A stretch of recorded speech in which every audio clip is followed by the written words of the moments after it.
Hello, I'm Hal Lublin. And I'm Mark Gagliardi. Since the dawn of humanity, one issue has gone unsettled. With the fate of the world in the balance, we're here to settle, once and for all. Best Mission Impossible film. That's right. Don't worry, everyone. We got this. Podcast should have a theme song. Podcast should not have a theme song. Yes, they should. No, they shouldn't. They sound good. Yeah, but people are just going to skip past it. You know what? You're right. We got this. Mr. Lublin, your mission, should you choose to accept it, is to decide which of the Mission Impossible films ranks number one. As always, you may assemble your team as required, and this message will self-destruct in 5 seconds. Okay. Oh, jeez. 5 seconds. All right, Mission Impossible 2. That was a fun podcast. Nice to see you guys. Wait, no. Hey, Matthew? Oh, sorry. James, Ignacio, Arnold. You and Did he Freddie get? Wong. Are you using all of them? Yeah, he got them all. Even the I ones used that all never of told them. anybody about. Yeah, I know all the secret names. This is the IMF. This is what we do. You and Freddie Wong, of course, from Story Break, our fellow Maximum Fun podcast, are joining us. What is up, Max Fun? Yeah. Hello. Hello, crossover. It all happened Yeah. because of Twitter. All because of Twitter. This is a crazy story for us being on here. Can I tell it? Can I tell why we're Please. here? Tell them meet cute. Do it. So, yeah. I don't even know why we're on here, so this is good. So- I'm excited to hear this. Matt and I have a reputation amongst our friends of being loud arguers, and we see argumentation and rhetoric as the ancient Romans did, as a sport, as a way to show one's character. And we don't ever take it personally, but it is strong enough that we've gotten in college, we would do this. We would get into an argument. One of the more famous ones is cheesecake a pie or a cake? It was so powerful that we had friends come up to us afterwards and be like, are you guys still okay? Are you guys still friends? Like, they thought that we were like really actually mad at each other. But for us, we know that in the safe space of argumentation and debate is the crucible of friendship can be formed. Amen. Yes. Yes. So we did an experimental thing for another podcast that we do called Dungeons and Daddies, where we made a little mini podcast called Debate Me Coward. And the point was to try and give our fans sort of the idea of what this argumentation is like and what Will, our other co-host on Story Break, has to go through being a friend with us on a week by week basis. And He doesn't like arguing. It's like the poor guy's just stuck in between the two of us yelling at each other all the time. So we had people come up to us on the Twitter and there was like, are you familiar with We Got This? Because this is like kind of their steez and you guys would be great on it. So just out of nowhere on Twitter, I was like, all right, let's go. We would love to be on. And then it was like, oh yeah, also another Max Fun podcast. Oh, perfect. And then some Zoom meeting invites got sent and here we are. Yeah. I love it.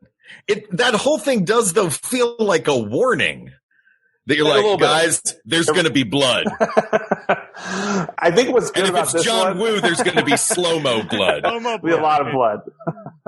We're passionate people, and we got a lot of passion for this series. And we hear that you folks are passionate people as well. And you know what? It's hard to find a good group of like-minded, passionate people to hash out the hard topics. Exactly. That's right. We find the objective answers to the subjective questions. Nowhere else on the internet will you find four men passionate about movies. I know, right? Talking about movies.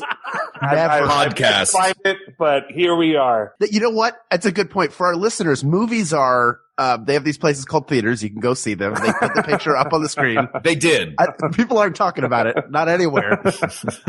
And by the way, just to talk about the heated debate and rhetoric, Mark and I once reached an impasse at an episode and we edited out the part where it was like, well, neither of us are budging. This is going to be a 5-hour episode. And Yeah. it got to the point where we ended an episode and then his girlfriend at the time started trash talking me over text afterwards because she disagreed. Then we argued about it again and eventually went on Judge John Hodgman to have him settle it. Oh no, who won? Yeah. I did. Hal did. Am I pointing in the correct direction for Hal? You're pointing at Freddie on my screen. yeah. Hey, congratulations, Freddie. Good job, Freddie. We're on Zoom right now. So this is one of the rare occasions where we do get to see everyone that is on the show today. Yeah, which is nice. Because normally when I do a podcast, I avert my eyes. I'm just like, don't look at me right now. It's just me and my... You're the Sia of podcasting. Yeah, exactly. The hair all the way down. Yeah, right down in your face. Like a horse. But we're not here to talk about Sia. We are here to talk about the Mission Impossible films. Who asked this one, Hal? This is Kristen Kelly, who This is seems Kristen to know Kelly. you. We get a lot of messages from Kristen Kelly just to give you guys some background. That's like, ask Mark about the time he was naked at Times Square and it was New Year's Eve. And I'll ask Mark and he'll be like, yeah, that happened. I don't like, That's a story. yeah. She knows a lot about you. She may be behind you right now. Is she standing behind me? Mhm. Yeah. Kristen Kelly, are you behind me right now? You guys, wait a minute. We're on Zoom right now doing this. None of you could warn me if anybody is creeping up behind any of the three of you, I'll warn you. But it's Just so you know. Oh, that's good to know. Yeah. This could I can't be all- believe you wouldn't do that for me, Hal. This might be No. all a big fake background behind me. You never know. Yeah. If I see two people just wheeling it away out of the That is a frame. good, you know what? Okay. That is a good visual gimmick that I haven't seen yet, which is the background's there, and then you green screen, you just literally have the clone of yourself like wheeling it away. Zoom background jokes happened it was like 30 hot internet seconds, and it was dumb. Like everyone's like, we got it. It's dumb. If I was Freddie, what I would do is my Zoom background would just be a plate of my room clean. Like literally the same, literally, like not like a fancy, Wow. not like You're gonna do me like that, huh? Well, look, I appreciate that you just threw the blanket over it. You know who didn't do that? Charlie Puth in that huge mega concert. Did you guys watch that big mega concert that was like all the stars from home? It was like a whole day long thing and they raised a ton of money, but Charlie Puth was one of them. And dude did not make his bed. Was singing on, I can't tell if that is a super lazy move or if that is the most baller move you can do. Powerful move. Yeah. It's like, oh, I'm going to be on, like it was on every channel. And he's like, I'm not going to make my bed. And I could change. Yeah. Yeah. Welcome to my room. This is who I am. I think it was a power move because he ended it by staring directly into his camera for 45 seconds while urinating. Which that's your marking territory at that You could point. hear it. It was weird. Oh, yeah. Mm-hmm. It was so loud. Let's talk about Mission Impossible movies. Yes. I propose an idea to you for a way to break this down. All right. Because going movie by movie, it might get repetitious because these movies, having recently watched them in the last few days, they all have so many things in common. Yeah. And there are more categories we could create, but I've broken them down into a bunch of categories. So I propose, as we often do on this show, is we go with each of the categories, find a winner in each of those categories, and then our ultimate victor will start to emerge. Okay, so I see that you have a category on year. Personally, 2011 was a really good year for me. Look. Ghost Protocol, I think, wins that one. I don't know about any of you guys. I mean, it was a good year. It was really good. Yeah, Did we figure it out already? Are we done? Yeah. That's it. 2011. It's Ghost Protocol. I have It was a good a year. 2015 Macquarie in the cellar that I'm just waiting to pop open. All right. All right. So if I may, just to get us a general, I think one good one to start with, the directors. Yeah, I think this is a good place to start. We've got the original Mission Impossible directed by Brian De Palma, Mission Impossible 2 directed by John Woo, Mission Impossible 3 directed by J.J. Abrams, Mission Impossible Ghost Protocol directed by Brad Bird, and the last two, Rogue Nation and Fallout, directed by Christopher McQuarrie. Thoughts off the bat? Can I just point out that when the original Mission Impossible film came out in, was it 95? 96. 96. That was at a time when a lot of television from the 60s and 70s was being adapted into motion pictures. The Brady Bunch was made around them. Addams Family had already had a sequel at that point. And De Palma seemed like the right guy to direct it because his movies are paranoia based. So this idea of conspiracy theory and government stuff, that movie is a bogged down mess.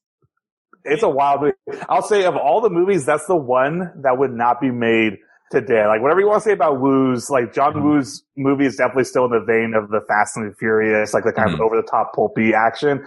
Whereas Brian De Palma, like, when was the last time you've seen a big blockbuster movie with that much weird auteur independent filmmaking? Like, it's a bonkers movie going back and rewatching it.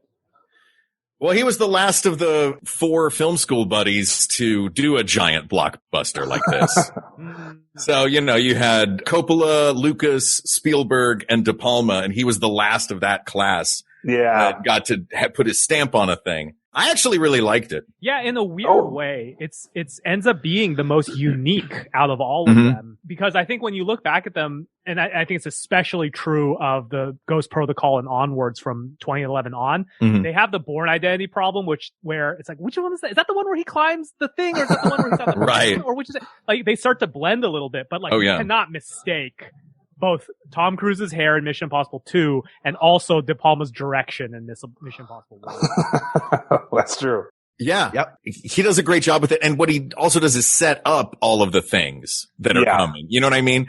Like, there are so many things that become tropes through these movies, and we'll get to those. But he, you know, he's George Washington. He's the president that set the precedent for all of this stuff to come. Oh, talk about, by the way, Ving Rhames, like, just dunking from half court.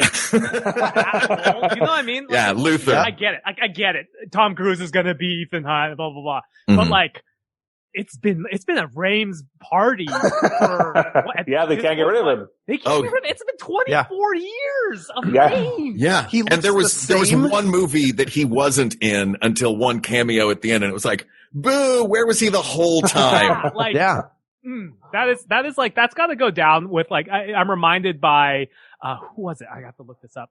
There was the other rapper who was going. It was not Ludacris. It was going to be the guy in Fast and Furious. I don't know. Ludacris is in it, right? Yeah. So Ludacris is it Busta? Was it Busta Rhymes? Yes, Busta Rhymes was asked originally, and I believe he turned it down, and it was like, yeah, bro. Right? Bad decision. Ludacris. Oof, that's like live on that. Let's live on royalties forever money. You know what I mean? Like, that's it. You're done. Let me say amongst the directors really quick. Now, Matt and I are probably the biggest Woo fans. I would say off the top right away, Woo and Abrams, I think, are at the bottom of this list in terms of the right time and the right material for the director. I think Abrams specifically. I'm trying to take the knife out of my heart when I just heard Freddie say Woo is at the bottom of this list. Well, no, because I would say this, because I would say that, like, for example, like, this is right around the era of the greatest Woo stuff, especially. Yeah. This is Face Off had already come out. It's a lesser Face Off for sure in terms of, like, tough. Woo. It's tough to compare that when you look at it's the Mona Lisa right next to some, like, drawing of an ornithopter. You know, right? It's Leonardo still, but one was a sketch and the other one is hanging in the loop. You know what I mean? Yeah. And Abrams and Matt and I were talking about this earlier. When you watch that one, it's 3 especially, watching it now, when you look at the direction, it's so, the action especially is shot so tight, and it feels like you're watching TV, because this is Abrams in this transitional time period, coming from the world of Alias, coming from the world of television, and becoming and developing into, you know, this big cinematic. But I think he's definitely still in the middle of a transition. But I loved that. J.J. Abrams was one of my favorite directors of these, because to me, he felt like an outlier in it, and probably because he had come from television and everything's close and everything is like, John Woo did insane, like, there's not much story or character. It's a music video with 15 minutes. But what J.J. Abrams did that I thought was cool and sort of outside of the series is that everything was character based. It was all like, you really, really care about the people, and like his tech in that, all of the tech that he chooses, or I don't know how much of this was the screenplay and how much of this was the, like, a general idea for the thing. But like, there's not some sort of projector or 3D mapping on a table. He gets out a Sharpie and draws on the window the outline. You know what I mean? It was just the climax of the movie is CPR. Like, I loved how organic his movie was. Yeah. So it felt reactionary, I think, frankly, to Like it was a reaction to John Woo's insanity. John Woo's. Well, the only thing it carries over from the first two films is Ethan Hunt and Luther. They're really the only things that everything else you could assume that Ethan Hunt is this legendary IMF agent who's now behind a desk, that he's not really doing that work anymore. You didn't need the first two films. They could just be like 5 minutes of backstory. Its job is to reset what the entire franchise is. And then Bad Robot, I think, produced everything after that. So he had some hand in it somewhere and set the table for the following three films. I definitely feel like the first, cause we can get into, like, for me, honestly, like probably my personal favorite movies on my two, but that's not necessarily the best. I think probably my vote for best, or at least the director's best for it, is Brad Bird. But I think what's interesting is the first three movies, each of the directors brings something that becomes necessary for the rest of the series. And Ghost Protocol feels like the kind of the fruition of everything. Cause like, so the first one sets up, right, it's Mission Impossible. Like, you got Tom Cruise, you got the kind of the paranoia, you got the masks, you got all that stuff. Right. And John Woo's definitely the one who brings in we're gonna put a knife next to his eye. Tom Cruise is gonna climb a rock. But he also did bring in some, like, he brought in martial arts and rock climbing, which weirdly, I mean, they play in huge for the rest of the series. Yeah. And then J.J. Abrams from, Alias and Lost and everything. By the way. And the motorcycles, yeah. Oh, but he definitely brings, like, this is gonna be, like, Bond, but even bigger kind of thing. It's kind of what John Woo brings. And then Abrams comes in and is like, okay, we're bringing in his family and I'm going to make the team feel tighter and actually more like a TV show. Like, it's going to be fun. Like, you're going to care about the team and him. And then when you get to Ghost Protocol, all those things come together. It's like, okay, we're big spy stuff again. We're doing the biggest stunts ever. And we're going to bring in Jeremy Renner and, story about his wife. And we're going to kind of bring in all the stuff that JJ brought to it too. So it does feel like those first three movies are kind of figuring it out. And then Ghost Protocol is like, all right, here's big franchise Mission Impossible now. Yeah. And Bird found some funny too. Yes. Oh yeah. He brings the humor into the cartoon. And I think, by the way, in terms of him coming from the animation background gives those movies and the action sequences there such a dynamic precision that you rarely get in live action. Like, it looks like the whole thing was storyboarded. Yeah, yes. and it's beautiful, and it's because whereas, like, I would say, like, Woo's action it's an impressionistic painting, right? It's flashes of slow motion, it's flame, it's all this sort of stuff kind of blowing past camera, and it's impressionistic. Whereas Bird has this sort of precision, which you rarely get to see in live action. And it's always the case when these animation guys transition to live action. And a lot of the times, a lot of the reason why I think a lot of them, when you talk to them, you see or read their interviews, they don't really like live action because they frankly don't have as much control as they do compared to animation. It's always a little bit of a learning process for them. And I think Bird has this sort of like chef-like ability to pull in all the stuff from the previous ones and cohese them together and sort of bring them in a way that then sets the tone for McQuarrie to kind of go from afterwards. And I love McQuarrie as a director, but I would also argue that, frankly, from 2015 on, McQuarrie's involvement with these movies, you might as well put a / Tom Cruise in there as well, because of that's how much Tom Cruise is also saying, hey, I want to do X, Y, and Z. When you listen to... We're going to space now, right? It's like the next one. He's like, we're going to space. I want to hang off of the Airbus, right? Like, that's Tom Cruise making that call as producer, actor extraordinaire. Right. And kind of calling the shot in that way. So, and I think McQuarrie is great at being able to roll with those punches, but he's rolling with Tom Cruise at that point. Whereas Bird almost is like the last one of them to really kind of be able to set that. What a great list of directors, by the way. Oh, I mean, at that, it's like, I'm fans of all of them, and they all bring something to it. And I think that's definitely the high point of the series, which makes me, again, I love McQuarrie, but there's something I liked about Tom Cruise's original, like, idea for the series of, like, a new director coming in and giving it its style. Like, you're definitely going to lose that now because McQuarrie did 2 and he's going to do, like, the next 2, which is fine. But there's something like, I kind of wish that you would have, like, whatever, Christopher Nolan do one and whatever, like, everybody brings their own style to it, but it is what it is. Obviously he found his partner. It's interesting because it started out and it started going in the direction of being more James Bond, where they do have, especially different directors coming in. Sam Mendes did his run. So everything has a unique feel to it. And they sort of ditched that at 3 and said, we're going to make this a long story. So it definitely feels more episodic, especially watching the back-to-back, which is something Mark pointed out to me. But I also think as a series, and I forget that I watched all of them in the theater. I enjoyed all of them, but their batting average is extraordinarily high. I like 4 of them a lot. the two I don't like as much, I still think are pretty good. They're still fun. It's still great use of John Woo. Yeah. Yes.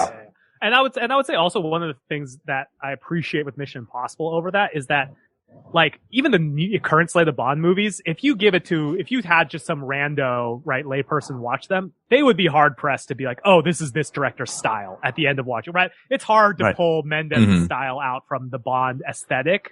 Whereas Mission Impossible wears the director's influence on its sleeve in a way that is it feels very unique, because I think as time has gone on, as more money gets thrown into these blockbusters, stuff just amalgamates, right? Like at a certain point, children's animation, it's like, yeah, there's flair and there's great directors there, but for the average layperson, it all is a certain level of polish at a certain point, and that's kind of what I always liked about that sort of initial, that run, just as a series, Mission Impossible, because you were able to get this flavor that just frankly does not exist in any large scale action franchise anymore. Not just large scale, the largest scale. Yeah. It's like having a workshop theater, but with $1 billion budget. Yeah. So they get to do a lot of fun stuff.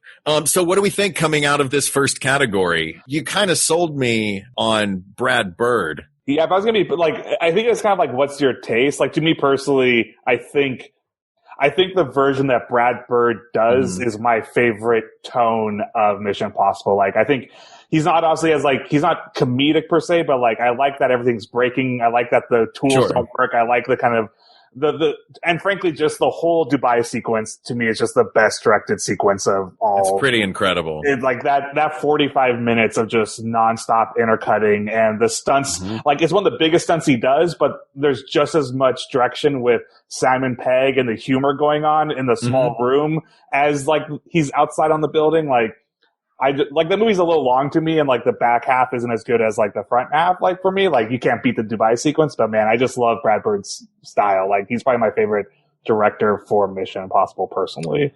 Yeah, that's the hard thing. I know both of you are huge Woo fans, and I like John Woo a lot. Yeah. But I think for Mission Impossible, and looking at it as a whole, what it's become, that Brad Bird is a more important linchpin than J.J. Abrams, who just came in and did a reset. Yeah, I like J.J. Abrams. Everything. Yeah. More.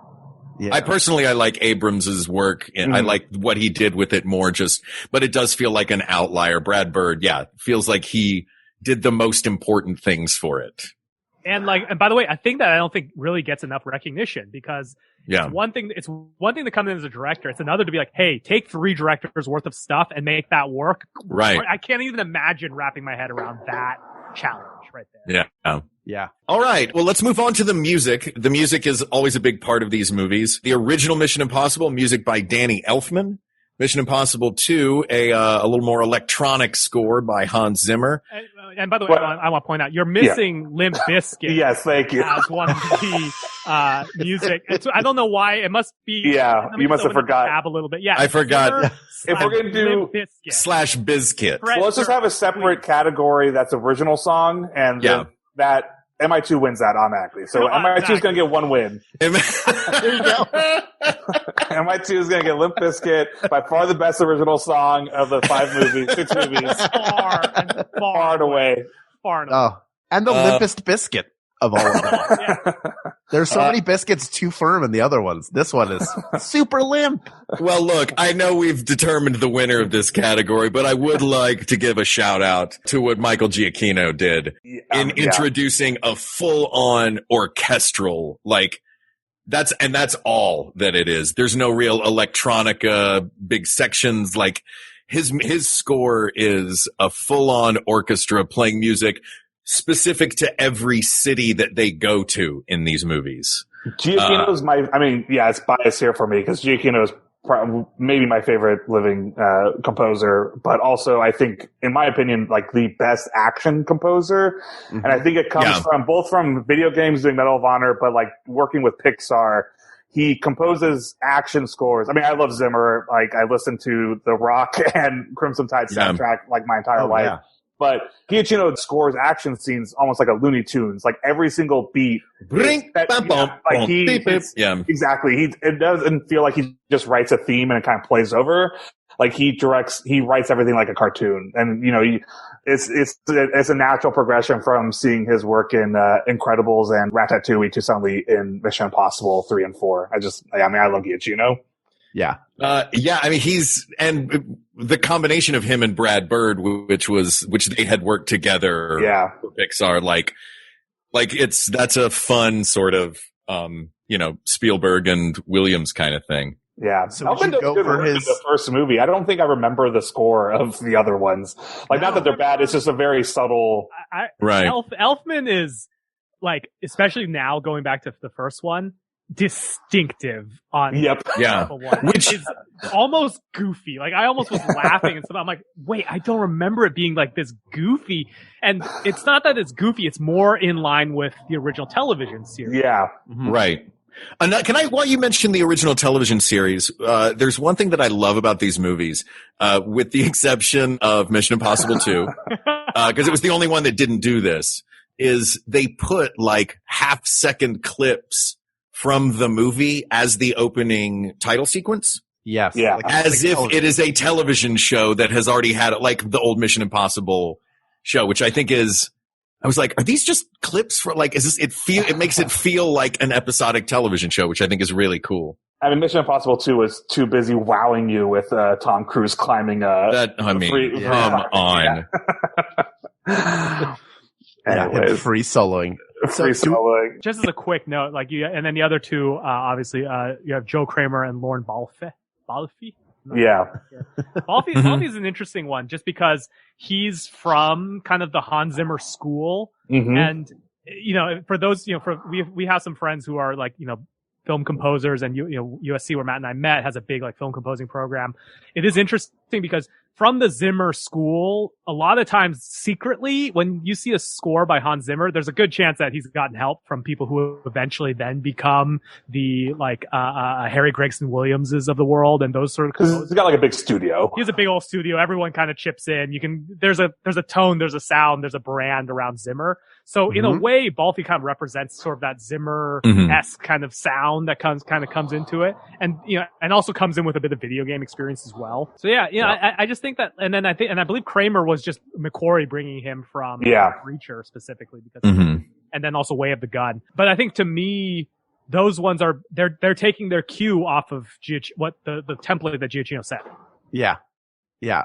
So do you want Giacchino in Mission Impossible 3 or Mission Impossible Ghost Protocol? I feel like if we give it to 3, that will be the only thing 3 wins. And I doubt that. Not true. Not true at all. No? Not true? No. Probably villain. Absolutely. We'll get to villains. Okay. Yeah. Okay. Sure. Not the high point of the series, anyways. Not that they need great villains. Oh, that's true. Yeah. We can give it to Ghost Protocol then. Yeah. Do we want Ghost Protocol? Is that what we like? I think so. Bird. It's Bird and Giacchino together. Yeah. Come on, that's peanut butter and jelly, baby. Right? Yeah. All right. So locations?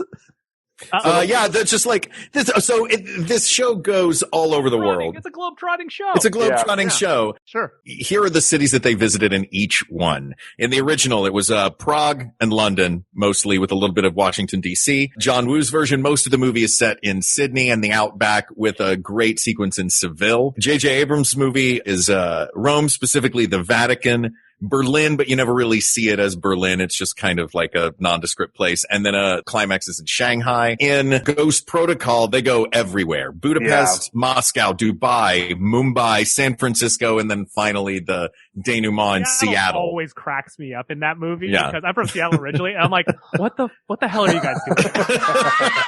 Guys, like, it's not the same level. Yes, the Budapest of the Northwest. What are we doing? We have Dubai has the tallest building in the world. Seattle has something from the 40s from the World's Fair. That's like, bro. Yeah. Like, there's a restaurant there that spins around once an hour. That's it. Yep. That essentially points to the problem with the movie. Yeah. It builds and builds to Dubai, and then it just can't ever quite hit that again. Well, I like that. It makes sense, though, because at the end of the movie, think about where they've been. They've been scaling the world's largest building. Yeah. A Moscow prison. The Kremlin. A nuke headed for San Francisco. Yeah. The Kremlin. So after all of that, and They you got battled on finally the beat parking the lot. guy. It's like, you know what, man? I just want to go somewhere where it's quiet, where I get some coffee and some guys throwing fish, and That's I true. just want to chill there. To be fair, the problem I have is like the end action scene is one thing they just went small scale, like, okay, now we're in San Francisco, but then they go into this like sci-fi parking lot. Like, so they're like, okay, so this is clearly supposed to feel huge. But Yeah. it is just a little bit goofy. Again, love the movie, but a little Yeah. Is this and how you then market finally- Facebook? yeah. Oh my God. And then in Rogue Nation, they start in Minsk, go to Vienna for that great opera scene. Much of the Yeah. movie is in Paris, and then it ends in Casablanca. Sorry, just and- really quick. I just needed to double check this. Mhm. I want to just point out one last thing about Seattle, which is I know Seattle. Again, like Yes. I said, I grew up in Seattle. Mhm. Seattle is really close to Vancouver, which is a much cheaper city to shoot in, which means when they were in Seattle, and I've double checked this, that's not Seattle even. That's Granville Island in Vancouver. where Oh it's my cheaper to God. shoot. So Of they course. couldn't even do real Seattle. I was like, what are you doing? They ran out of money. They're showing you the real San Francisco. They are like, at least you see a landmark. Then you don't even get anything from Seattle. Anyway, that's like everything that's wrong with ending in Seattle summed up in a single statement. Sorry. They did pay a Sean Kemp impersonator to walk around in the background of a lot of the shots to go, He passed to a Detlef Shrimp lookalike. who- Yeah, who exactly. lays in, yeah. look at that Sedale Threat. That was just drilling threes in the background. That's right. All right. And then we also have in that movie after Casablanca, they also visited Oxford and London. And then finally in Fallout, Berlin, Paris, and the Siachen Glacier in Kashmir were the locations in that final one. I mean, I feel like a broken record, but like, how can you beat the Kremlin and Dubai? yeah, like No, that. You break into the. Yes, I agree. But I think in 5, it felt sexier. I don't know. 4 felt like set pieces, whereas 5 felt like a spy thriller. And that But I can't even tell you. I guess I can barely remember the. I guess like it feels like they go to cool places, but like it doesn't feel like the locations were like the stars. And also, I feel like the locations in 4. Like the Kremlin as a location is like, okay, you're going to break into the Kremlin. You don't have to explain it. Whereas like when they go to Paris, you have to like set up like, what are they doing in Paris, right? And Right. like when you go to Dubai, it's like, obviously we're going to go to the tallest building in the world, so he's going to climb it. Yeah, Like, it but just to feels me, like that's like a circus. That's like being like, oh, this movie went to the Eiffel Tower, and then it went to Big Ben, and then they went and look at the Statue of Liberty. It's like, come on, Matt. Well, Be what's a the little location in cultured 5? than that. What happens in Be a little 5? more cultured than that. The Opera House. Yeah, the Opera House is The great. Vienna Opera House Yeah, scene the Vienna is Opera House is stunning. beautiful. Yeah. Oh, but it's not a recognizable place on a postcard, so I don't think it's a good place, Matt. Come on. Like I Have a say, little more the class. Kremlin is a hell of a location, and they use Yeah. it so well. Yeah, as seen in the background of Tetris. The location, he makes more use out of a hallway in the Kremlin. There's so Yes. much good stuff in the Kremlin whenever you go back to do it. Yeah. Besides the hallway, it's also the masks and then pretending to be Russian, and Simon Pegg can't do an accent, and there's just so much good stuff in Just Russia. the Kremlin. Just Russia comedy. That's what sold you, huh? Yeah, it's really darn good. Oh, sorry. I'm sorry. You suddenly put an opera music over something else, and it's got to be instantly better. It's just more cultured. Yeah. It was so much cooler because to me, there's a certain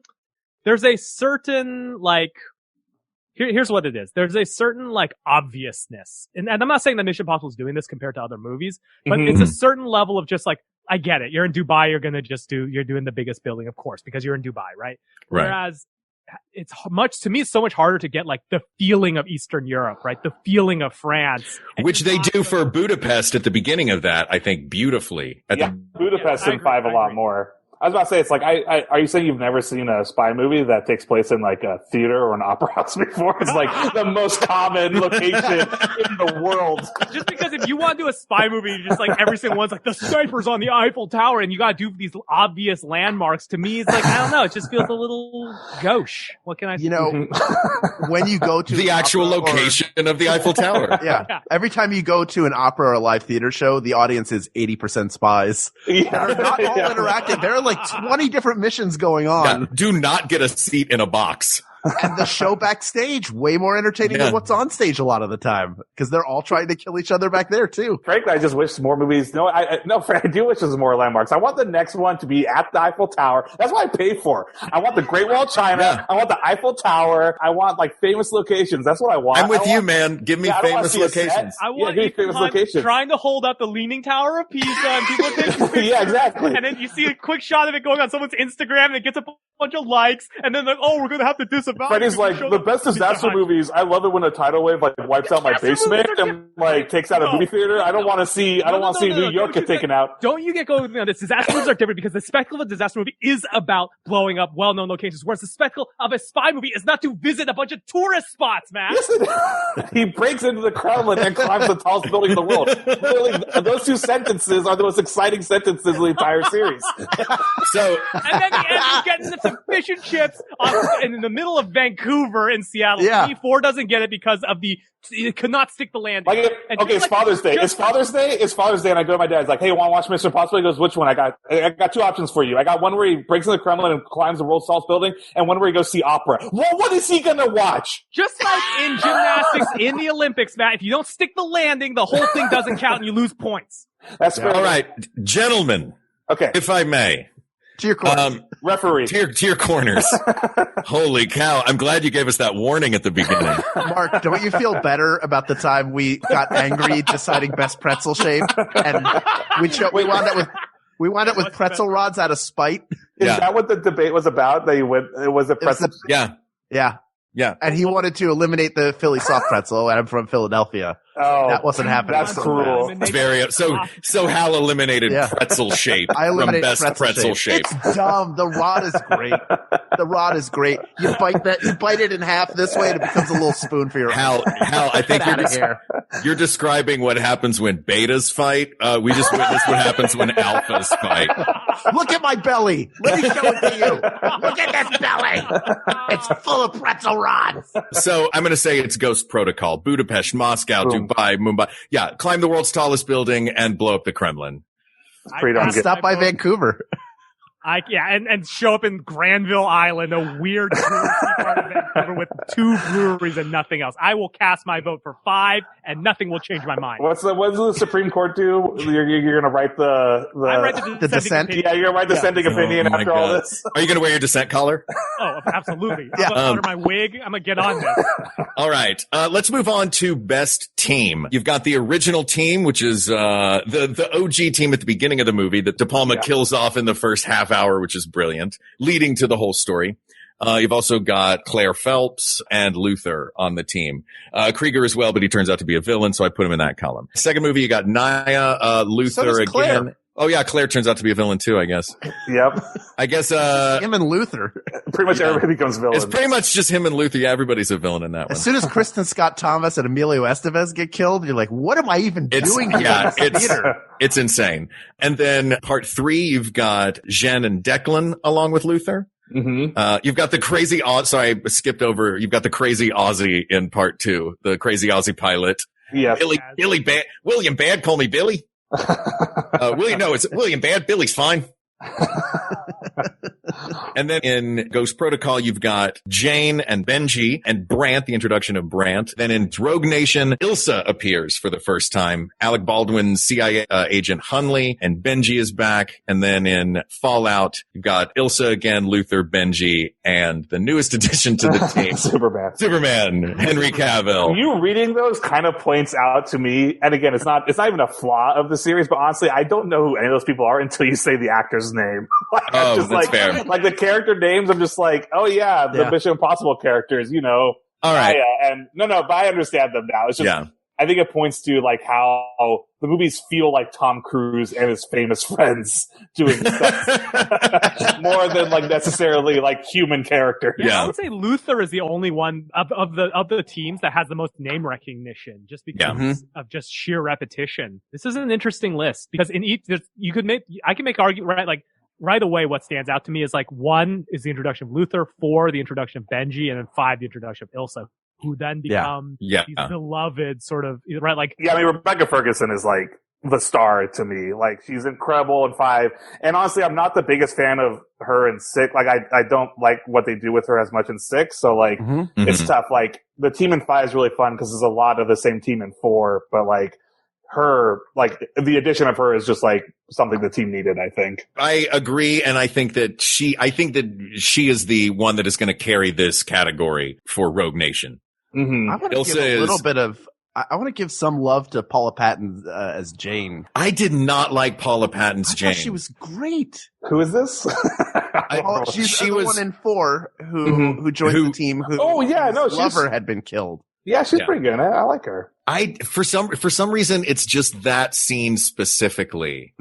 That scene where Agent Josh Holloway gets killed, and she has her moment in that. Now she does some ass whooping in it. But that scene in particular, I was like, she just feels, I hate to say it, not ready for prime time. That's weird because she's that character at least is one of the few females who is an IMF agent that is on a team. Ilsa is MI6 and she's her own thing.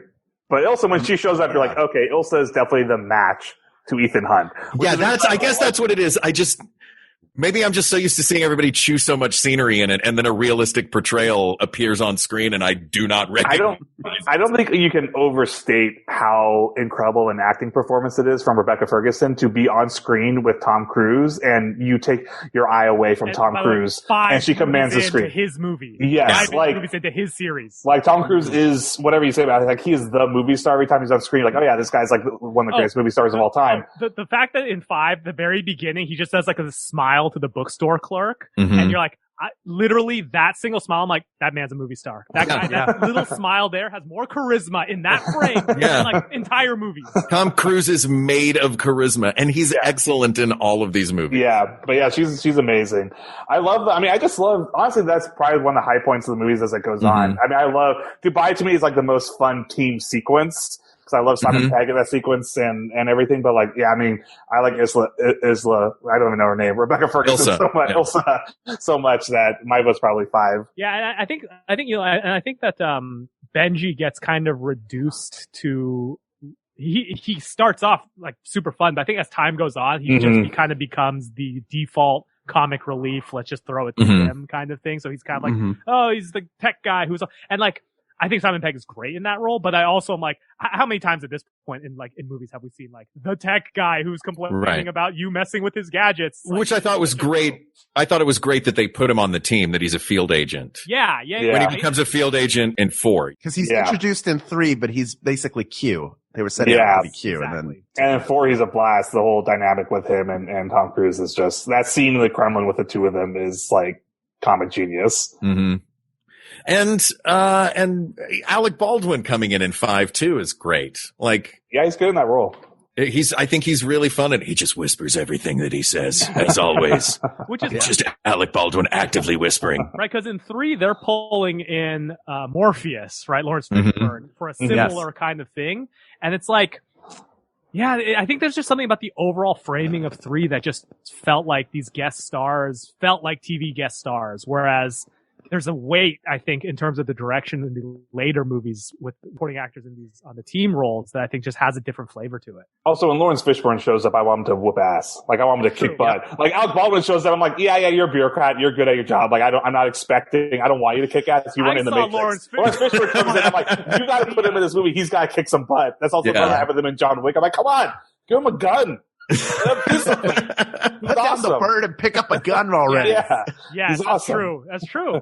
It would be like Bruce Lee showing up in like an acting role. You'd be like, he kicks someone, right? At some point. What are they doing then? Why did they pay him money to be in this if he's not going to punch someone? He just plays the accountant. He just shows up. He's helping with finances. That's it. He's like kind of just checking everyone's 401ks. Really? Yeah. Fishburne. Okay. Morpheus. You should. Okay. All right. All right. So what are we saying for the team? Do we think that the team of Benji, once he gets on the team, and Brant and Jane is better? Do they beat Ilsa coming in 5 and just dominating? Which Brant is also in. Brant is also in 5, yeah. It's gotta be 5. I think it's gotta be 5 too. I think so too. I even love that bookend of I can neither confirm nor deny anything without the secretary's approval. that the way they bookend that at the beginning and end is really, really nice. I'll just give a shout out to, I think Fallout. I like that the end of Fallout's end action scene is all about the team working together. Yes. Which I think is the high point of that movie. But yes, I think the team, but again, I like Ilsa way more in 5 than I did. Yeah. And even his wife, helping in, Fallout. Joining the team. Which is what, right? That's the thing that they introduced in 3, which is I'm always like, it's like the one thing that makes the Mission Impossible series stand out to me, because it's like Bond is this rogue brooding bachelor forever. Right? Yeah. The Fast and Furious guys, they have each other. Everyone's on their own family.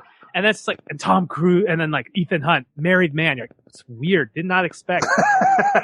Like, it's just always like, it's just weird. I don't know. It's a flavor that is unique to Mission Impossible that you. My weird thing would be it helps it be a more PG-13 version of Bond. It lets the series is desexualized, because it's like, he's a married man.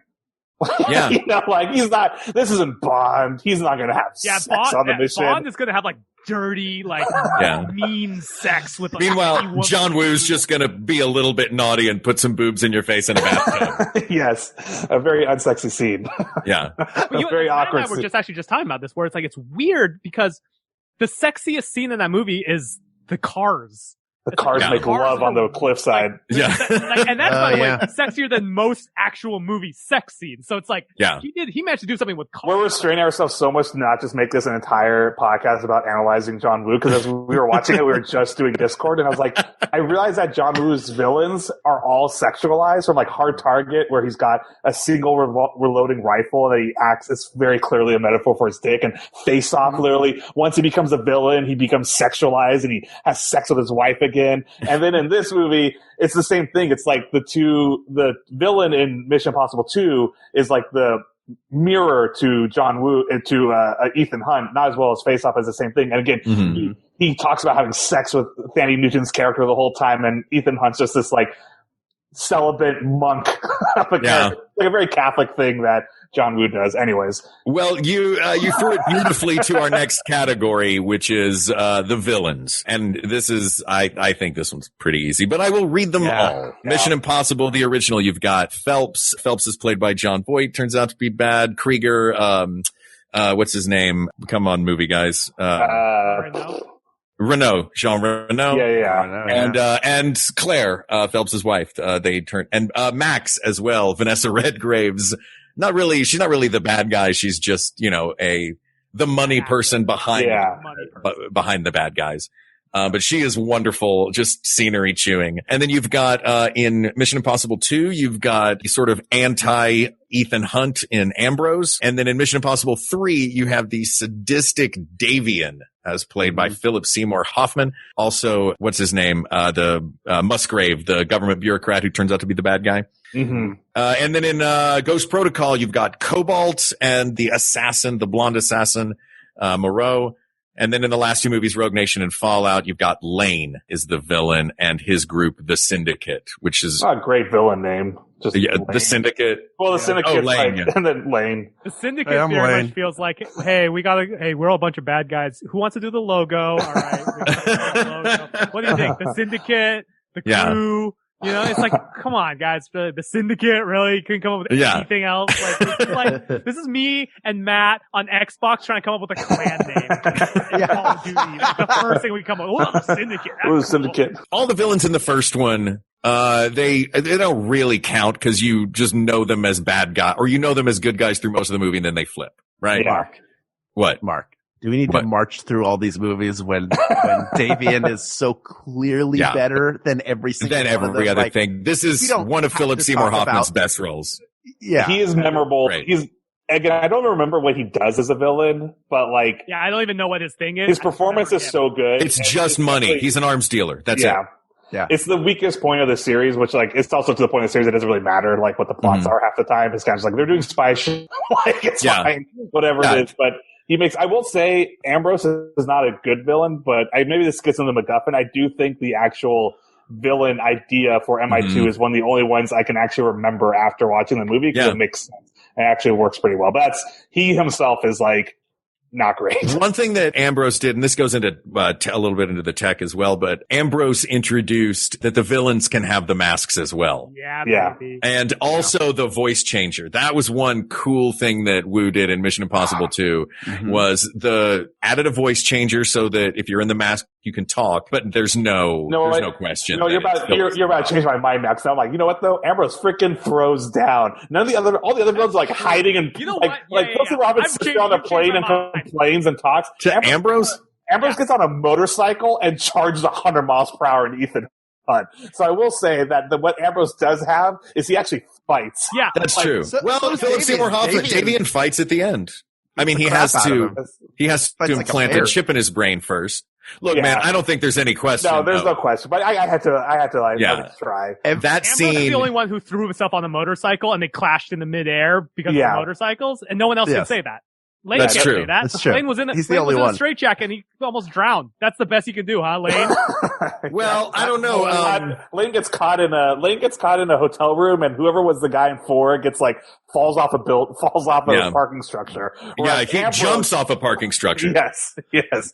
Though, don't forget about Fallout. Superman, burn-faced Superman can fight. That's true. Henry Cavill at the end of Fallout. Mustache the whole time. Every time I saw Doug Ray Scott, who plays Ambrose in Mission Impossible 2, I was like, yeah, you could have been Wolverine. This is what you chose instead of doing Wolverine. Was it Play really? a guy who dies at the end of his movie.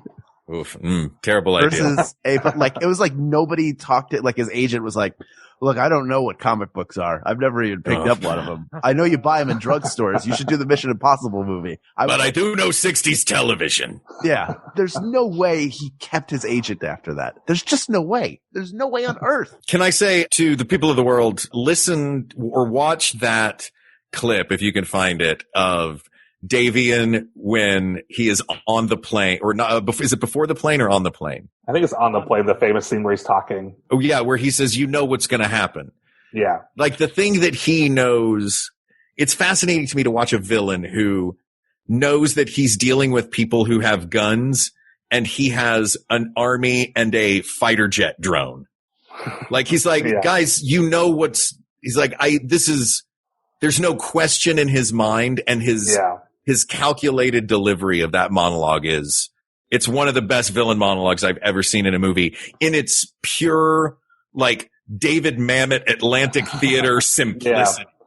Yeah. He's also the Joker in The Dark Knight when he's being when Batman's trying to intimidate him. He's like, you have no power over me. Yeah. I know you won't kill me. And there's something to him being dangled over the cargo hold and him cutting the straps where he looks like he doesn't want to fall out of a plane, but also doesn't seem convinced that it's going to happen. Which is he is just that dead stare. He just dead stares. He's just like, tell me who your family is. I'm gonna find it. And bomb in the head is a pretty visceral, good thing for a villain to do. Yeah, that's a no-brainer there. Yeah. Davian wins. All right, let's talk about bombs in the head. Let's move on to tech. Should we take a break? Yeah, we got a break. We've been going. Goodness. This is epic.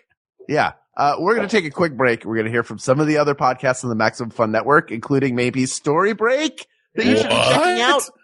We'll be back right after this. Hi, I'm James, host of Minority Corner, which is a podcast that's all about intersectionality. It's hosted by James with a guest host every week. Discussing all sorts of wonderful issues, nerdy and political. Pop culture. Black, queer, feminism. Race, sexuality. News. You're going to learn your history, their self-empowerment, and it's told by what feels like your best friend. Why should someone listen to Minority Corner? Why not? Oh my God, free stuff. There's not free stuff. The listeners of Minority Corner will enjoy some necessary LOLs, but mainly a look at what's happening in our world through a colorful lens. People will get the perspective of marginalized communities. I feel heard. I feel seen. Like you said, you need to understand how to be more proactive in your community, and this is a great way to get started. Join us every Friday on Max Fun or wherever you get your podcast. Minority Corner, because together we're the majority. You wept as we crafted the tragic tale of Jar Jar, a Star Wars story. Doing like he forgives Darth Vader. Lisa still love you, Annie. You gasped out loud at the shocking twists of Face Off 2, Faces Wild. He takes his kid's face. What? Now we're writing an entire screenplay week by week on Story Bricks Season 2, Heaven Heist. Hey folks, Freddie Wong here with some exciting news about Story Break, the Writers' Room podcast where three Hollywood professionals have 1 hour to spin cinematic gold. We're shaking up our format by turning Heaven Heist, one of our favorite ideas we've ever come up with on the show, into a full screenplay. Heaven Heist is an action comedy about a crew of misfit gangsters robbing the celestial bank of heaven. Think Coco meets Point Break. Join us as we write this crazy movie scene by scene and get an inside look at the screenwriting process on our podcast Story Break every Thursday on MaximumFun.org. And we're back. All right, we have 4 more categories. The first one I want to talk about, this is one of the big fun things in the Mission Impossible movies, and that's all the crazy tech that they introduce us to.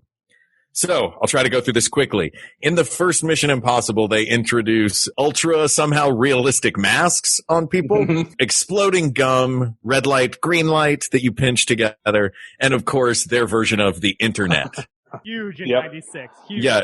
Huge in 96. It was just coming out. It's all, he's searching use groups, or Usenet groups. Yeah. God, he's Yeah. Yeah. And, Bible Usenet groups, no less. And an email address had a colon after the @ symbol. And I was like, guys, that's not how. And also everything's code name is like code name secret project. That time period, 90s movie depictions of technology is my favorite. It's so fun. Like everything from Sandra Bullock's The Net to everything. It's just like, guys, wow, AOL really did a number on you. Yeah, no kidding. He's like, I'm going to find out what this problem is if I have any of the 1,000 hours left on this AOL CD. I'm going to hack into the mainframe.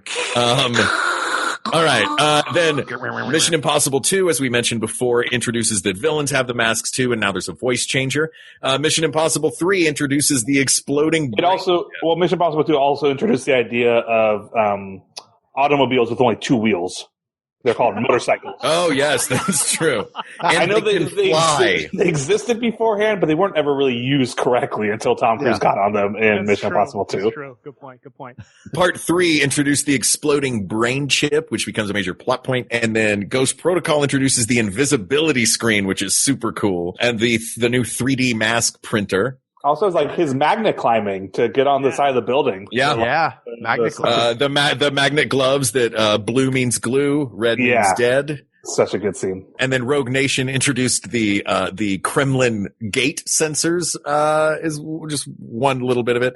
And, the gloves that, tell you how much oxygen you have in your body. Let's be frank. You know how much oxygen you have when you hold your breath. Yeah, exactly. The audience how much oxygen you have. Exactly. Doesn't your iPhone do that now? That's not that impressive.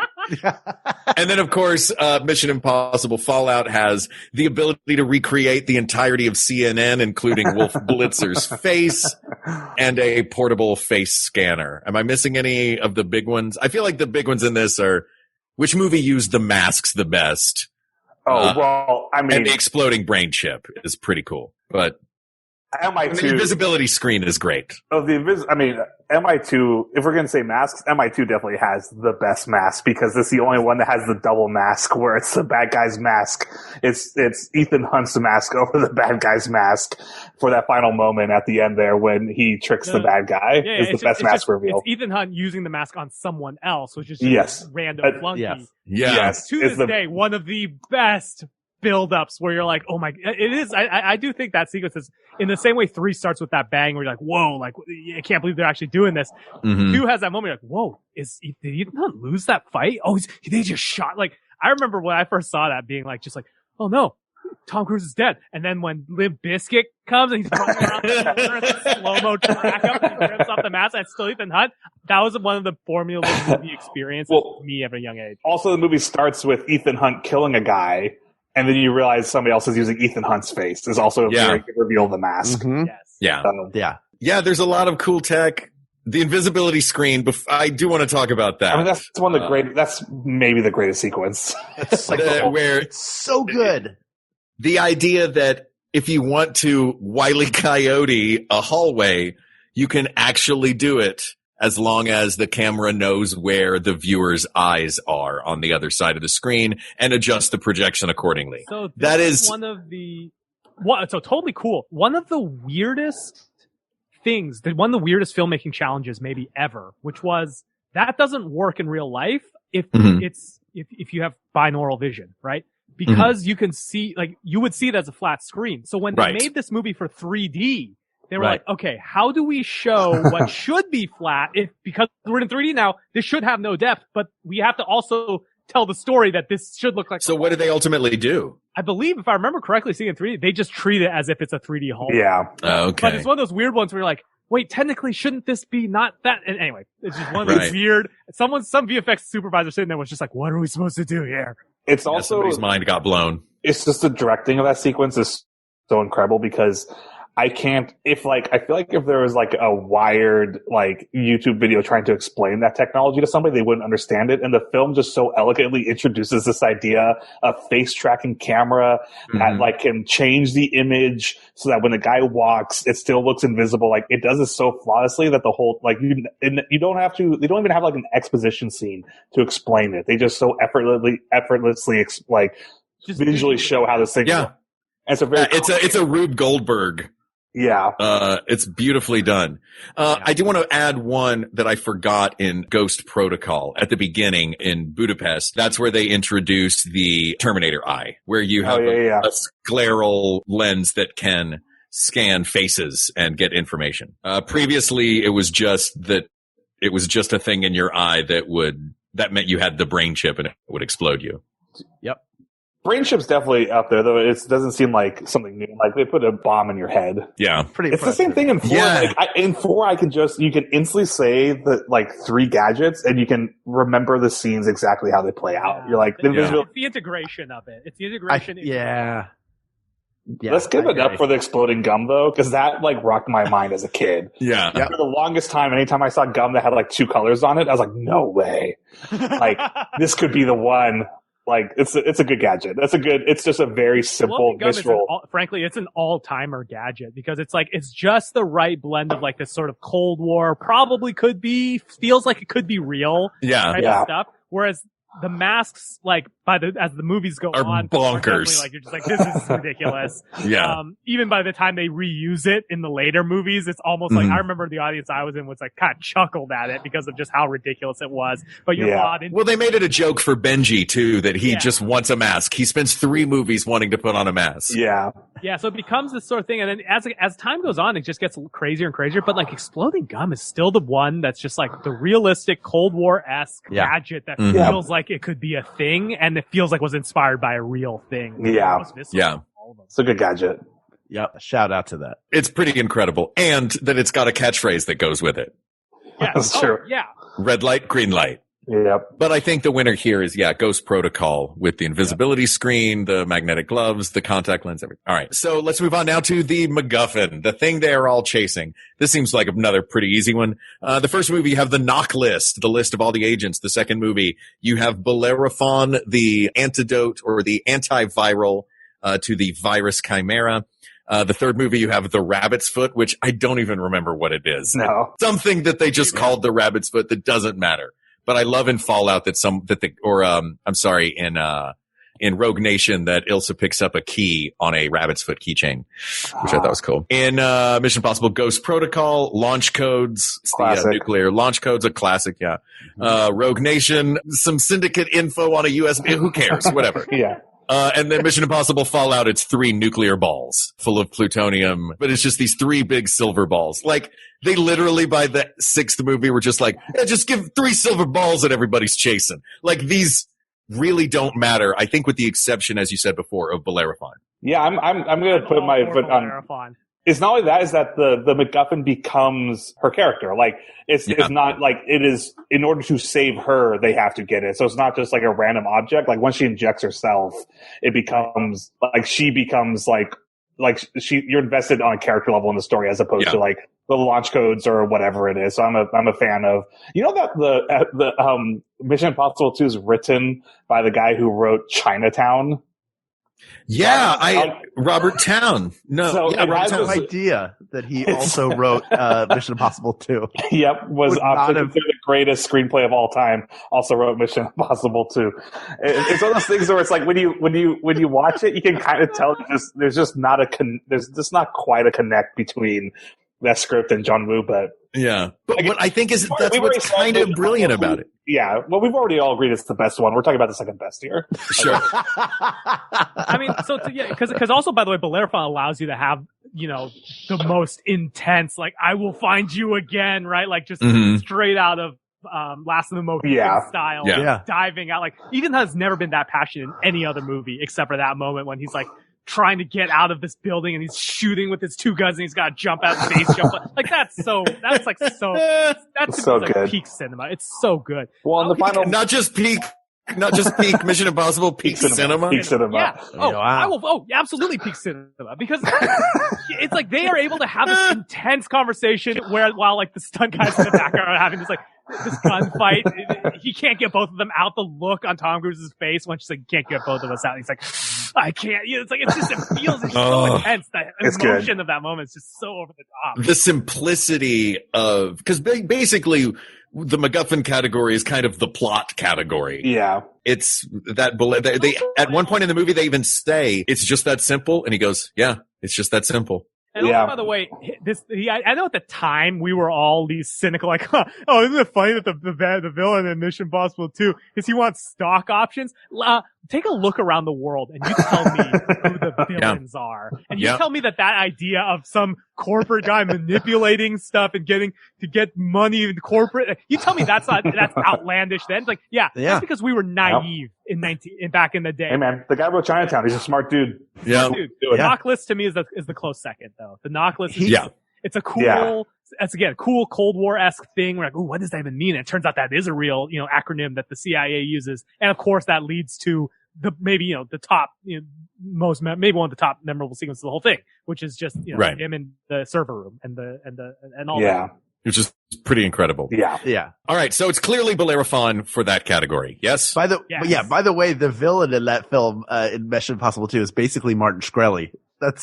He presaged that guy would exist. He wants to be let out of prison so he can work on a cure for COVID-19. That's what he's going to do with his time. Yeah. While listening to his one copy of that Wu-Tang album. Yeah. So let's move on now. One hallmark of these movies, most of these movies, 5 out of 6 of these movies, is some sort of item that they need to get out of a secure vault in a location that requires a scene with planning. So everybody sits at a table, they plan out a heist of some sort of deep vault. Yeah. And they are as follows. In the first Mission Impossible, it's the famous on the cable scene at the CIA headquarters where they have to get a file out of that computer. The second movie, it's the biosite headquarters where they one up going through an air vent from, 1 floor up down into the room to doing that exact stunt again, but this time from a helicopter into a 50-story atrium shaft. The third movie, Mission Impossible 3, they have to get into the Hengshan Lu building. That is when he, again, writes on the window and decides that they need a fulcrum to get them into the Hengshan Lu building to get the rabbit's foot or some part of the rabbit's foot. I don't know. Mission Impossible Ghost Protocol, of course, has the famous Burj Khalifa, tallest tower in the world in Dubai. They've got to get to the server in that so that Benji can access it. And they have a big planning scene for that. Then, of course, the underwater version in Rogue Nation with the Casablanca power plant. And then in Mission Impossible Fallout doesn't have exactly a vault dive like that, but it does have a planning session. And the big extraction in that one is Lane, the villain himself. Yeah. In that one. So that one kind of is not going to win this category. This to me feels like that original one. Yeah. I mean, that's one. You can't really say it's like all of Dubai is that. I mean, that first scene in the first movie is one of the most famous movie scenes of all time, regardless of Mission Impossible. It's just like an all-timer sequence. Yeah. And it's Brian De Palma executes it perfectly.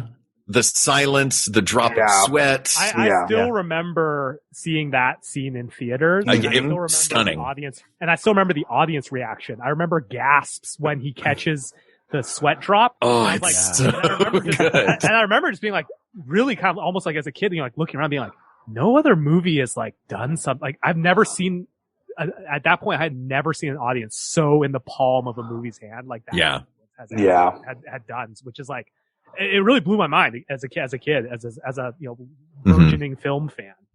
And what a great button on the end of that scene that they completely accomplish it, and then Jean Reno drops the knife and it lands point down into the desk. It's so good. It's they put the period on the end of that sentence from above with a knife falling into the table. Like that is, yeah. That one's got to be the winner. They definitely go bigger in later films, but they don't do it better. It's a perfectly done scene. Yeah. Speaking of perfectly done scenes, that takes us to our final category, and that is the big epic stunt action sequences. Which movie has the best of these? And those are from the first Mission Impossible. You've got that cable drop we just talked about, and also the helicopter versus train in the tunnel fight that ends the movie, which is wonderfully bonkers. It feels like it's from the mid-90s. Yeah. Watch it out. Oh, yeah. The second movie you've got, as mentioned before, the rock climbing opening sequence, the chopper drop, atrium scene, the ridiculous version of the greatest scene. Yeah. And then, of course, the motorcycle fight followed by a brutal fist fight at the end of the movie. And a knife that they actually drop like a centimeter away from his eye, which is a pretty cool. Which is a very cool visual. Yeah. And probably the most dangerous stunt that he's ever done. They actually did that. Because if you look at all of these and you're did they really do that with the in the behind the scenes, they just have a blade attached to like a big bar above him, and he's in the sand, and the guy just drops down with a knife, and it stops because of a rope. And John Woo was like, I hope he doesn't move.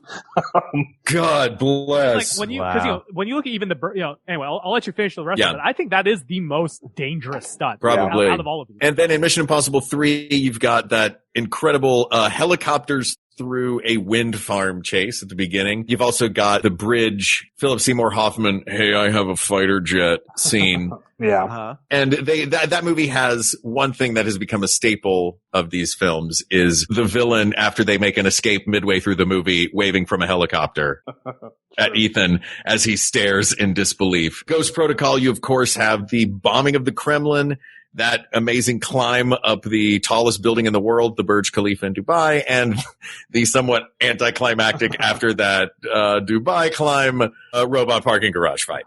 Great choreography of that, though. Great choreography. And the way it was filmed really well. Speaking of great choreography, you have the Vienna opera fight. This is Rogue Nation now.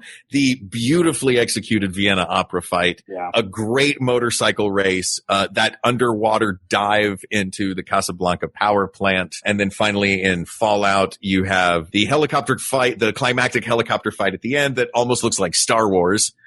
You have a really funny, cool, rooftop chase, which features, I think, the best version of Tom Cruise just flat out running, which happens in every one of these movies. The Halo jump, high altitude, low opening, and another brutal, without musical accompaniment, bathroom brawl where they mangle a face. They need to go in the bathroom to get this guy's face for the scan, and then the fight is so brutal.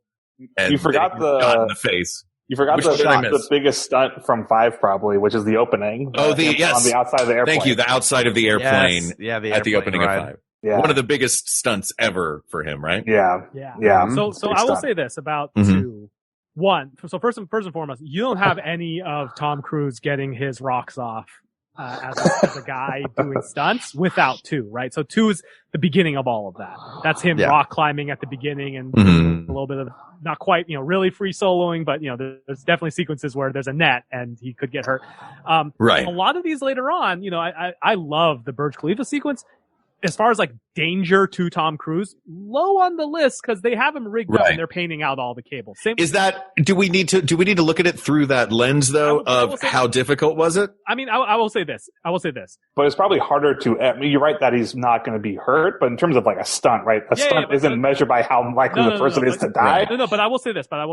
By the time we get into 4 and onward, it starts to feel more and more like Tom Cruise is trying to prove something to himself or trying to settle something, and the movies get dragged along, and I love the ride to get dragged along on it, but it definitely also feels like, Tom, you just wanted to do a Halo jump, huh? Yeah, because he really did that. That was a real jump. Yeah. Well, I think what's weird about and shout out to the guy holding the IMAX camera who also did the jump, but with a camera in his hand. Really? To me, there's an interesting thing in 6, which again, there's a lot of incredible sequences in 6, but I definitely found that like if they didn't tell me ahead of time about how incredible the stunts were, I don't think they would have. For example, the Halo jump, because they do like the lightning storm, and just because you've seen so many from like Kingsman and other sort of sequences, You assume it's like, going to be fake? yeah, it's just like when you watch it, it didn't feel that impressive to me, especially once they do the lightning storm thing. It's like, oh, it's CG. And even like the helicopter fight, they didn't tell me ahead of time. Like the moment where he falls onto the package is amazing, but the rest of it, I'm just like, okay, like this is Star Wars. They really went out of their way to be like, hey, Tom Cruise had to learn how to fly a helicopter. He's flying a helicopter in this one. And it's one of those ones where it's tough because I think the assumption that a lot of people have when you go into it is movies have this sort of meta narrative that they need to deal with now, which is the assumption of, oh, this is all fake. And so they have to fight it in this weird way that, in a way, these time capsule movies of like 1 and 2, you're like, no, there's no way you look at that movie, you're like, just the aesthetic of it, you're like, there's no way they're faking him doing this stuff. Like, that's him for real, for sure. It has a different level of feel, I think. Freddie, do you know how they did the helmetless motorcycle in 5?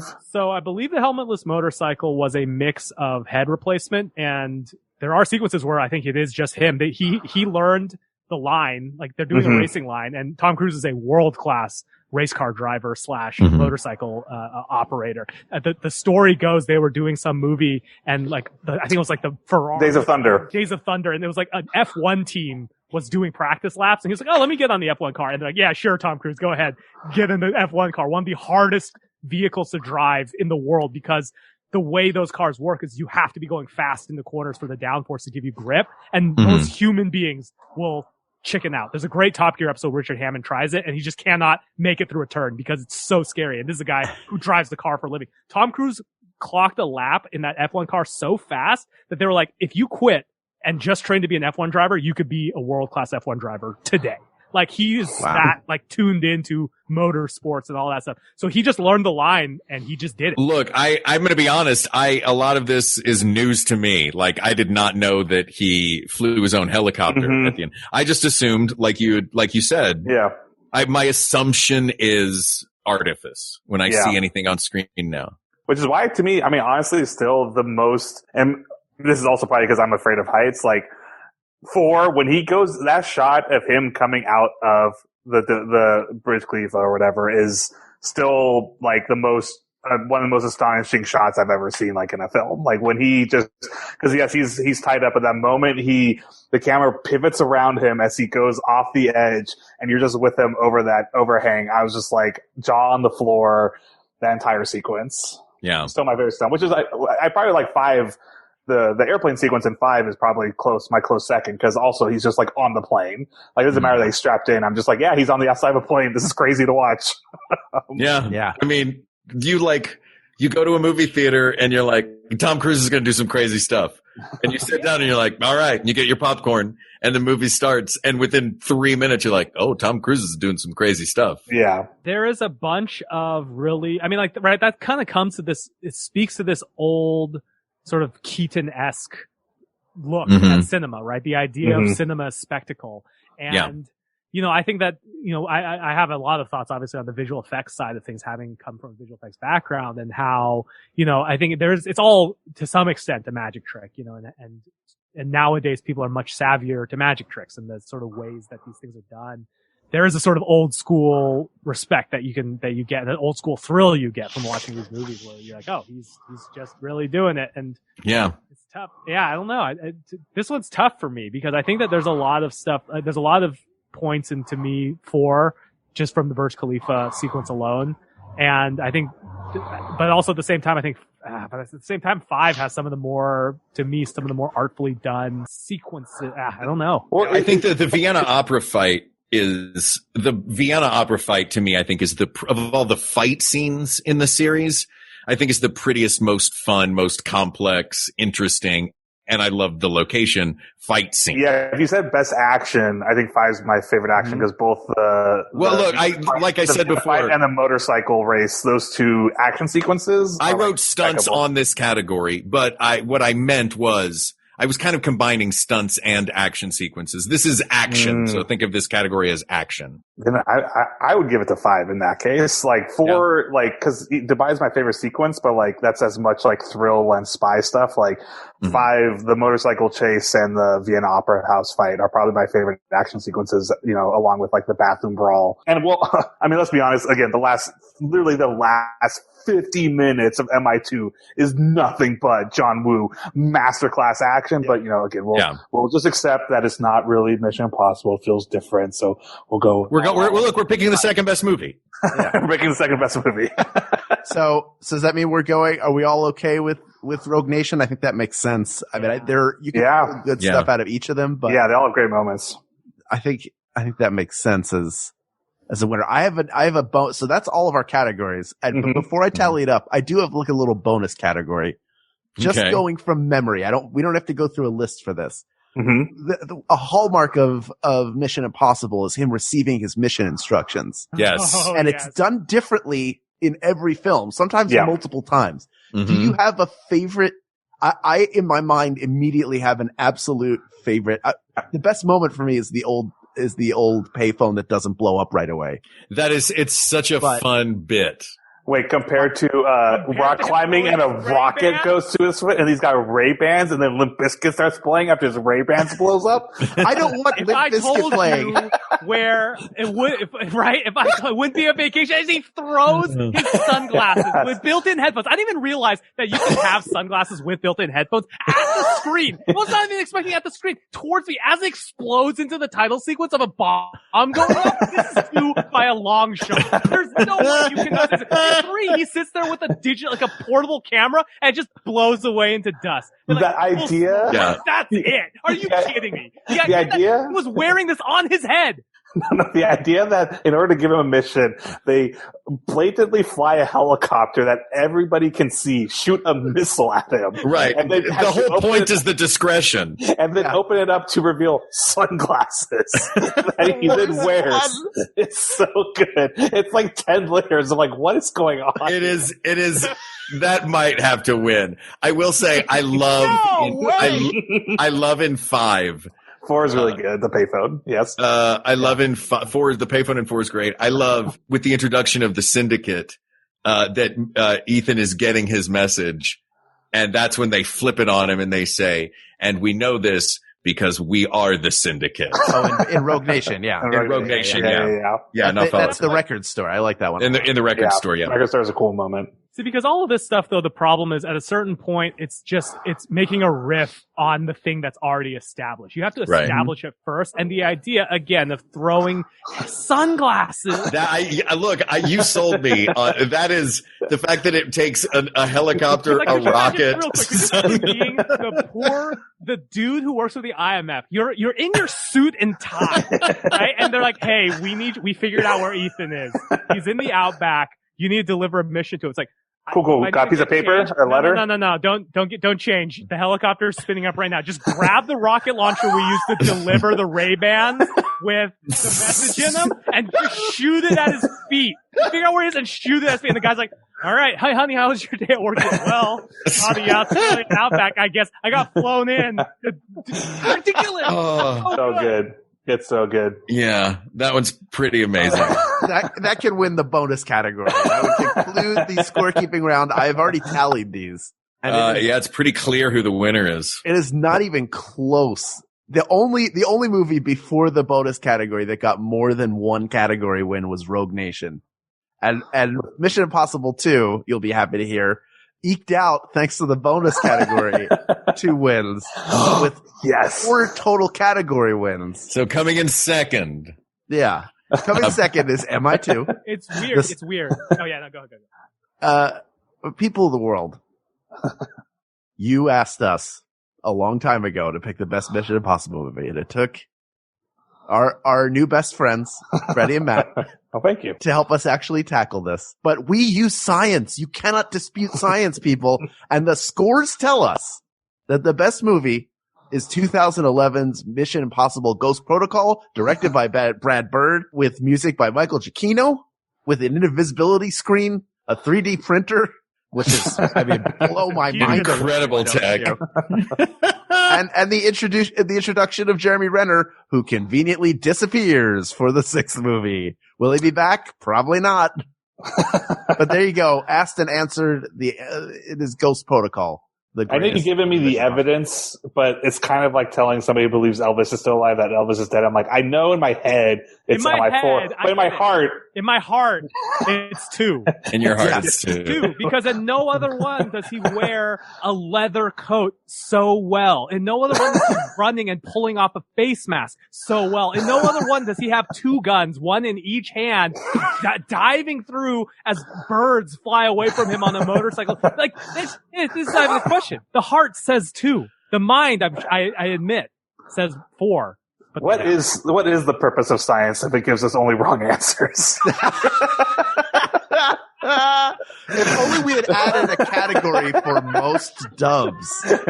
That's what we were really missing. I'm very happy with MI4. What a wonderful film. The whole series, man. Yeah, it's really like worth watching them all over the course of a few days. Like it holds up. They all hold up. None of them have gotten worse since they first came out, which is a credit to all of them. I love looking at a cell phone where they're like on an iPhone 4, I think even as recently as Rogue Nation. Protocol.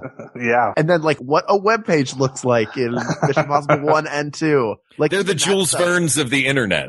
It became quaint instead of outdated. That's how it feels to me. It feels quaint. A tough one and that's a tough one to pull off. Yeah. A lot of movies don't survive that. But fellas, thanks for doing this with us. Yeah, thank you. Freddie Wong and Matt Arnold, tell us about your podcast. What do you want to pitch? Yeah, so we got 2 podcasts, one on the Maximum Fun Network and the one you should definitely check out. I mean, check out all of them if you want. Yes. But number 1, Story Break. So this is a podcast where Matt, myself, and our writer friend Will Campos, who we've worked with for years, we come up with a movie pitch off of a ridiculous idea, and we have an hour to do it. Past episodes include the Jar Jar Binks, in the entire Jar Jar Binks like Star Wars Solo movie, but instead of Solo, it's Jar Jar Binks. I think we get a tearjerker out of that one. Yep, that's a good movie. Flow from Progressive movie. We do a movie about why the chicken crossed the road, like just that joke as a full indie film. What are some of your favorites, Matt? You named my favorites, especially, I wasn't expecting you to throw it to me. You do all the pitches. So, those ones, the ones that Freddie said, do those. So great. So check it out. That one's a very fun one. We just did Mambo number 5 to kick off our 3rd season here, which is a fun, like, rom-com. And by the way, don't worry, you don't need to see Mambos 1 through 4 to get Mambo number 5. And we also do another podcast. It's a Dungeons and Dragons podcast called Dungeons and Daddies. It's not a BDSM podcast. I need to make that clear right at the very front in case you were confused. It's a Dungeons and Dragons podcast where we play with our friend Anthony Birch, writer of Borderlands 2 and the video games, and our friend Beth May, Matt Will, and myself. It's about 4 dads from our world who get thrown into the world of fantasy and Dungeons and Dragons, like in a quest to rescue their lost sons. The idea is that it's like regular suburban dads in the Lord of the Rings sort of fantasy world, and how do they cope with that? It's very fun. We get to channel our inner dad, Matt, being I love that. Channel real dad. That's a lot of fun too. Dungeons and Daddies and Story Break. Very cool. Well, Check thank you for out. being here. This topic is closed. Thank you again to Kristen Kelly for another amazing topic. She's a big part of this team. This topic is closed, but there are many more to discuss. So please reach out to us on Twitter. Check out the Maximum Fun subreddit, or you can email us at wegotThisPodcast@gmail.com or go to the Facebook group. Talk about your favorite Mission Impossible moments. I bet you there's a GIF about it. That is facebook.com/groups/we-got-this-podcast. Thank you to producer Ken Plume, researcher Kate McManus, graphic designer Uri Kelman, and QA engineer Jen Alba. And thanks, of course, to our musicians, Jonathan Dinerstein and Mike Furman, for our score and theme song, respectively. And thanks to you, the people of the world, for giving us a chance, not only to sit down and talk about these movies, but for giving us an excuse to sit down and watch the most expensive 6-episode series ever made. This was a lot of fun, fellas. This was really fun. So thanks for thank you for having us. It was a blast. It was a blast. Please come to back. the people of the world. Thank you. For Hal Lublin, I'm Mark Gagliardi. For Mark Gagliardi, I'm Hal Lublin, and don't worry, everybody. We got this. We got this. MaximumFun.org. Comedy and culture. Artist owned. Audience supported.